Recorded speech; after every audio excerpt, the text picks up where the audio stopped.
morning, friends. Welcome to another day of Light for the Journey. So today's text is the kind of concluding part of the chapter 13 of Paul's letter to the Corinthians, the first letter. And now these three remain: faith, hope, and love, but the greatest of these is love. I hope that this little journey into Paul's letter and into this particular chapter has helped you to think about how love is an important part of our life and exactly what we're called as disciples to do and to be in the living embodiment of our faith. I think one of the questions we can ask when we read this, and probably what Paul is writing to the Corinthians about this, is really, what is the status of our heart? What is the status of our mind as we go about our day, as we go about entering the world that we're in and all the complexities?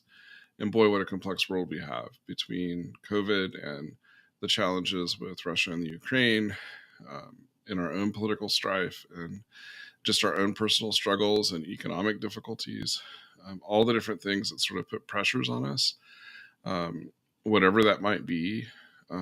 But to ask ourselves, what's the status of our heart? What's the status of our mind? And how are we going to go about loving others in the world today as God loved us?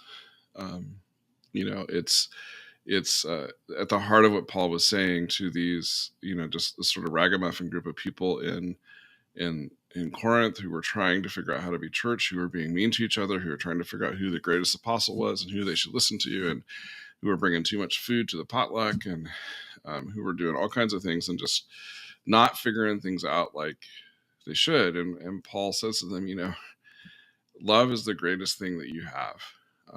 Your hope, your faith, and love are the central pieces of who you are as a community and who you are as a people of faith.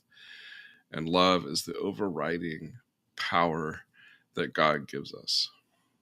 So how are you going to love today?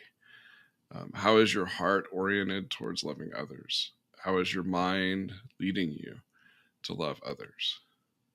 Have a great day, and we'll see you tomorrow.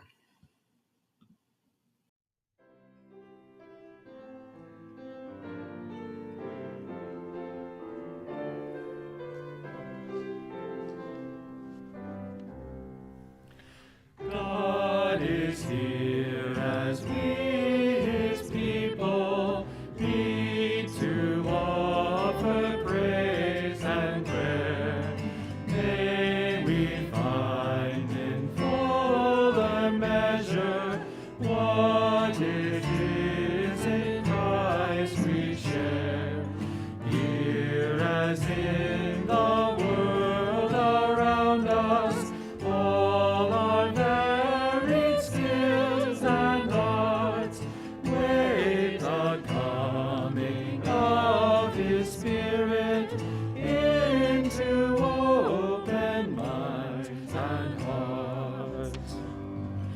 Here are symbols to remind us of our lifelong need of grace.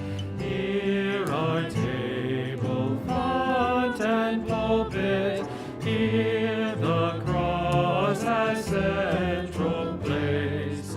Here in honesty of preaching, here in silence as in speech, here in newness and renewal, God the Spirit comes to each. Here our children find a welcome